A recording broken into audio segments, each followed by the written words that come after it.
Tonight, locals hit back at a state government decision to reduce the speed limit on regional roads and the unique live performance by Pink Floyd's guitarist in Port Augusta.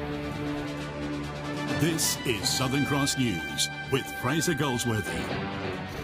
Good evening. Residents on the Eyre Peninsula have hit back at recent speed limit changes to rural roads across the region. The local Member of Parliament has joined calls against the 10km/h reduction, saying it won't save lives. It doesn't look like much, but country drivers claim a drop of 10 k's means more time spent behind the wheel. I think it's a real cop-out by the state government. They're reducing the speed limits right around country roads rather than spending money on upgrading the roads themselves. Last month, the state government announced the speed limit on some country roads across the state would be slashed from 110 km/h to 100. This will have road safety impacts, so that the aim is to make the roads as safe as possible. But the member for Flinders says there are obvious and better alternatives the government is overlooking. To shoulder seal the bitumen roads, make them wider, and also manage roadside vegetation. The Transport Department believes that's just not as cost effective. This costs hundreds of millions of dollars for some roads. The more we can reduce the time they're on the road, the less likely they are to suffer fatigue, and so they arrive fresher and safely. The opposition has vowed it'll amend the reduction if it's elected into power in next year's state election. Overwhelmingly, people are opposed to the reduction in the speed limit. Country drivers spend a long time on the road. Jason Kemp, Southern Cross News. Mangroves have taken over the eastern side of Solomon Town Beach in Port Pirie, forcing revellers to use just one side. As the town's main swimming destination this summer, locals are calling upon the council to come up with a solution sooner rather than later. It's a disappointing sight for beachgoers wanting to take a dip as the mercury rises. On the other side, this is the big build-up of mangroves and weeds. I think if it got cleaned up, people would swim around there, no worries.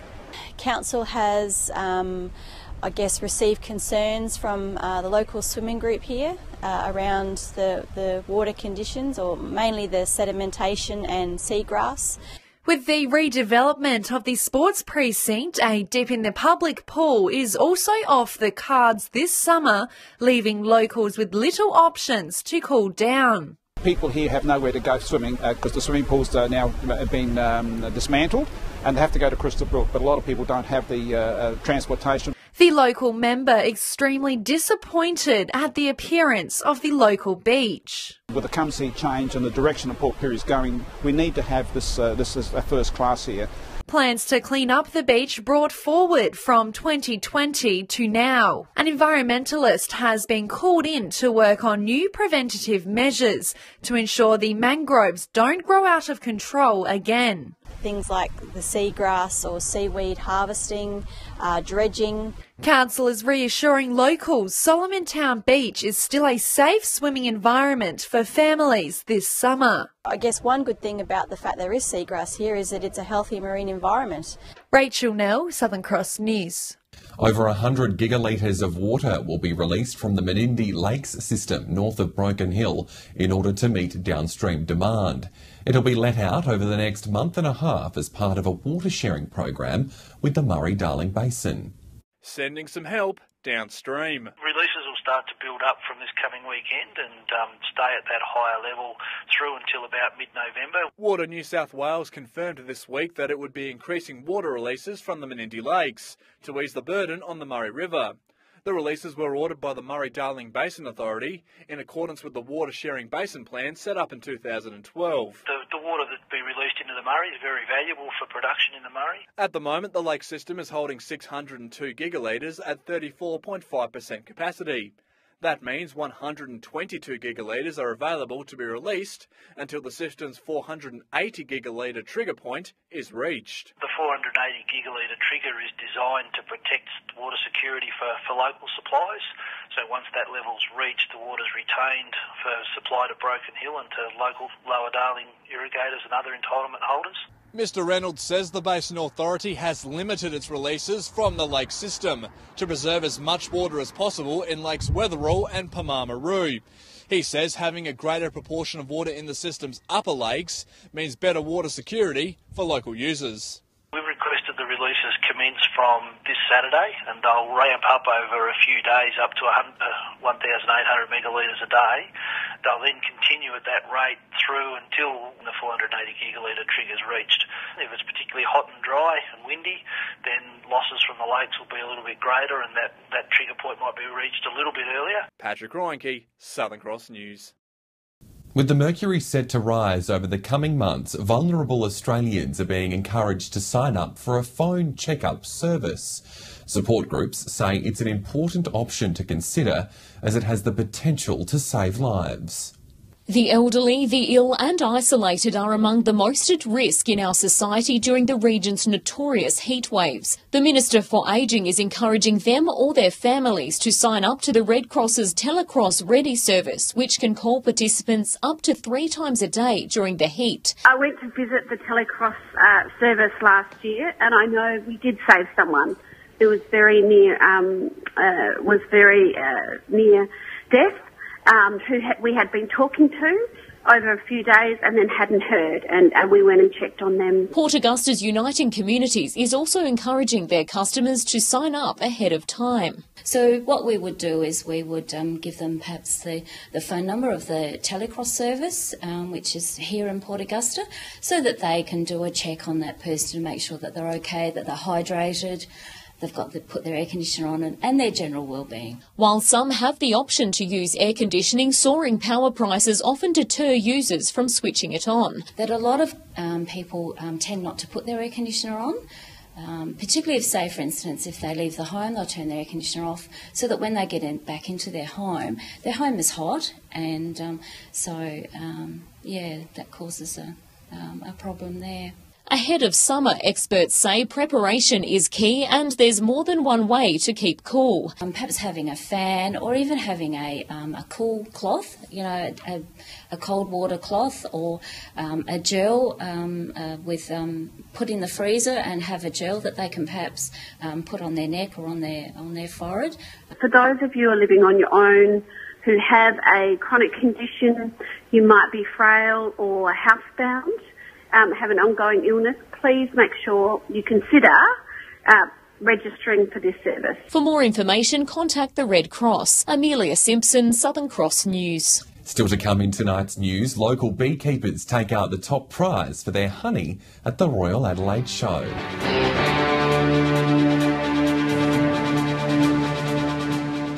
Mining giant BHP says early estimates show over 70 businesses have put up their hands to take part in a local buying program. It's encouraging other companies to register as soon as they can in order to share in $100 million worth of work. John Hunt has the details. BHP's local buying program aims to offer a cross-section of work to local industries in the Upper Spencer Gulf. Companies with less than 20 full-time employees are being targeted across varying sections of the business, from industrial work to catering. It's based off a model from the eastern states, which has seen over 800 companies share in $140 million worth of work. The program rollout was announced by the big Australian at the Global Maintenance Supply Conference in Whyalla. Supplier registrations launched earlier this month, and the program is a hit according to the company. And that's been a fantastic initial response, but we're really encouraging as many companies and people as possible to sign up. BHP will soon be running workshops in Whyalla and Port Augusta at the end of October, explaining the process. And everything from how they get paid right through to how they deal directly with the operational people at BHP. Mr. Hinton says businesses he's spoken to are changing their view of what services they can actually provide. They previously provide some metal fabrication for our major contractors. And they've said to me, how can we look to offer these directly with BHP? Now, the idea comes as the company prepares to spend $600 million on its flagship Olympic Dam site. Details on how to register are available at our Facebook page. A popular Port Lincoln honey producer has again been crowned a champion at this year's Royal Adelaide Show. Pope's Creamed Honey took home top honours for a third time, making the success even sweeter. Norm and Val Pope have been producing honey on the Eyre Peninsula for 38 years. It's been a true labour of love for the husband and wife duo, a craft that still gives them a buzz. Really, you've got to have a love for bees. If you love a dollar, you might as well forget it. But if you're passionate about bees, nature, the environment, and the presentation of a jar of honey, I think that's what makes it worthwhile. Pope's honey has tasted its share of success, but its sweetest achievement is putting the region on the map. It's exciting, it really is, and it just acknowledges Eyre Peninsula as a great place to farm. The Popes once again tasted success at this year's Royal Adelaide Show, taking home the top 2 awards with their creamed honey. He's got a wealth of knowledge, he's a good beekeeper, that's why he can produce some beautiful creamed honey. He's got the art of it. But for Norm, it's more than just the golden reward. His passion extends to caring for 500,000 bees. I actually take it as a responsibility and as a position of trust. The Popes are focusing on sharing a legacy to aspiring beekeepers. They're ready to pass on their skills to the next generation, but only if they're in it for the honey. Yes. That's where I get my real good feeling from. Jason Kemp, Southern Cross News. Well, Port Augusta is preparing to host a famous guitarist, but not in the typical way you might expect. Local concert goers will be treated to an almost live Pink Floyd performance, bringing the experience to fans in a very unique way. Pink Floyd's frontman is coming to Port Augusta. Well, almost. A local sound artist is using his audio skills to bring David Gilmour's guitar and voice to the region. It was going to be a worldwide release on September 13th, and we didn't have it up here, so I thought, oh, gee, it'd be really good if we could do it and have it outdoors. So, with just over 24 hours to go, a backlit projector is being constructed where a pre-recorded David Gilmour will play along with lights and speakers to give fans a simulated live experience. You'd be able to buy a Blu-ray and watch it on your telly at home, but it won't be like this. If you're a Pink Floyd fan, this is something you're going to want to see. The event is in partnership with Port Augusta Cinema, and the owners say it's the first screening of Pink Floyd of this kind. Something different you're not going to see in anywhere else in South Australia as we are presenting it tonight. And what else but the Flinders in the background, and it'll be a great show, lots of good music with Pink Floyd. After hours of work, light programming and construction, organiser John Simpson says the guitarist will be the highlight. It's just magic to watch. I mean, he's looking a bit old and crusty now, but gee, he can still play that guitar even better, and his vocals are just getting better with age, I think. Fantastic. The concert will kick off at the racetrack tomorrow night. Amelia Simpson, Southern Cross News. Stay with us when we return after the break. Last minute touches on tonight's Regional Showcase Awards. The details next.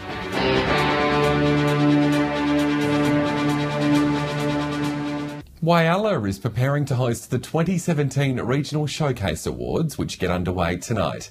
Brand SA says the region is set to fare well, with a number of high-quality nominations received from across the Eyre Peninsula and Mid-North. After months of preparation, nominations and judging, it's time to showcase the best of what the regions have to offer. We've got about 140 people coming tonight, which is huge considering we've got people travelling from Robe coming up, we've got people coming from the Adelaide Hills, so it's going to be really exciting. Representatives from Brand SA have toured the state recognising locals and groups. Votes conducted online determines the winners. In a change from last year, the sub-regional shows have been merged into one night. So we want to bring it all together, share the stories with everyone across the whole state and make sure that everyone here on the night is celebrating those stories. Ms Hannum says our region should pick up a few gongs. She's tipping Sundrop Farms to have a good night, saying their work in Port Augusta hasn't gone unnoticed. I think they might be a favourite tonight, and they're obviously doing amazing things to support the local community in the area. John Hunt, Southern Cross News. Well, if you're an art lover, then the Broken Hill Regional Art Gallery is the place to be this weekend. 2 local artists will have their work on display, alongside a national portrait tour with a revealing tone. Beautiful sketches, detailed textiles and a topless picture of Australian soccer legend Harry Kewell. Yeah, we've got 3 fantastic shows opening tonight. One of the shows is from local artist Bob Groves, who says it's his first and likely his last solo exhibition. Yeah, well, I think at the age of 73, it was about time I did a solo exhibition. His exhibition, titled Visual Stimulation, showcases his wide variety of talents, be it drawing 3 dogs with a biro, landscapes with watercolour and oil pastels, or even sketching a ship with an eyebrow pencil. Yeah, pretty excited about this. As I say, after all these years, it's my first solo. I've been involved with the art scene for many, many years. In the Art Society for something like 24 years, president for 23 years. So, yeah, this is going to be a very exciting event for me. Fellow local Gillian Hand will have her dazzling textile works on display. One's already been nabbed by a buyer with a keen eye for detail. Beautiful wall hanging pieces as well as some frame pieces. So there's a lot of work involved in textile art, felting. She's got ribbons, glass beads. There's all sorts of different elements that go into her work. But the most revealing exhibition is the touring show from the National Portrait Gallery, called Bare Degrees of Undress. It's a portraiture show and it's about dress and undress, so pretty fantastic show. Broken Hill's own Robin Selleck has 2 portraits among the famous faces that include Matthew Mitchum, Megan Gale and Nicole Kidman. He took this photo of Australia's Golden Girls from the 2004 Olympics and this snap of the poster boy Harry Kewell. The exhibition curator will be holding a talk about the collection at the gallery tomorrow afternoon at 2. It is a little bit risque, but I think that everyone that comes through knows that we might have something like this here. Patrick Reinke, Southern Cross News. Well, just like that, cricket season is now upon us. Let's check in with our experts to see what they're tipping this week. Hello again and welcome to another season of Port Pirie Cricket. This first round starts with Wandera taking on Southport at Port Oval on Saturday. Southport were forced to play a very young side last season and will be hoping that those lads can continue their development. Wandera once again looks strong and will be looking to go one better after their narrow loss in last year's grand final. I'm tipping Wandera in this one. In the match at Globe Oval, it's props up against reigning premiers Solly North. Props will be looking for their batsmen to step up after a below-par 16-17 season. Solly North will be out to defend their title and look to have a strong squad.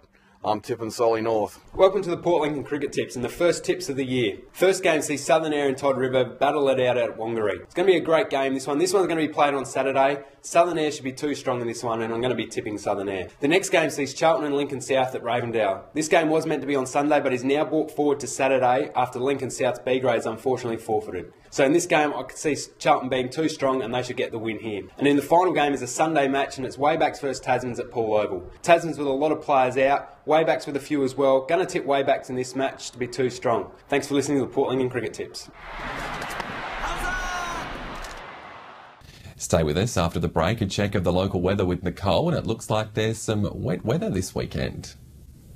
Yes, that's right, Fraser. A bit of a change on the way. I'll have all the details next.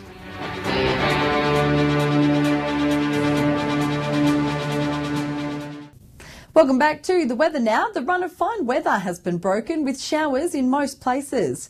Plenty of cloud about in Port Augusta for 21, dipping below the 20s in Port Lincoln and Broken Hill with showers.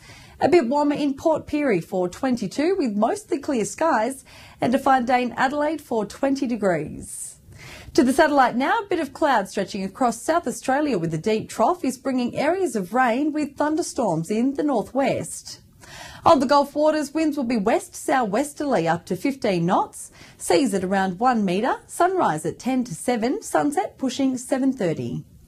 Having a look at your Saturday, showers everywhere tomorrow, still warm though with temperatures above 30 in Port Augusta and Whyalla, cloud about in Broken Hill for 29, wet weather continuing in Port Pirie and Clare, and a similar story in Adelaide for 23 degrees. Over the next few days, pretty fine in Port Lincoln for 23, looking much the same for Cleve and Woodner with showers about tomorrow before the sun comes out Sunday. We'll be staying indoors this weekend in Whyalla with showers on the way, clearing up in Port Augusta Monday for a top of 27, cooling off slightly in Kadina for 25 on Tuesday. And similar in Port Pirie, a weekend of showers but still warm for 30 degrees. Similar in Clare, but a touch cooler with a maximum of 26. And a cloudy start to the weekend in Broken Hill for 29. Showers on the way though from Sunday. So Fraser, looking like it's a good weekend to stay indoors. Very good advice. Thanks, Nicole. And that's Southern Cross News for this week. Thanks for joining us. I'll have some updates later. But until then, have a lovely evening and weekend. Good night.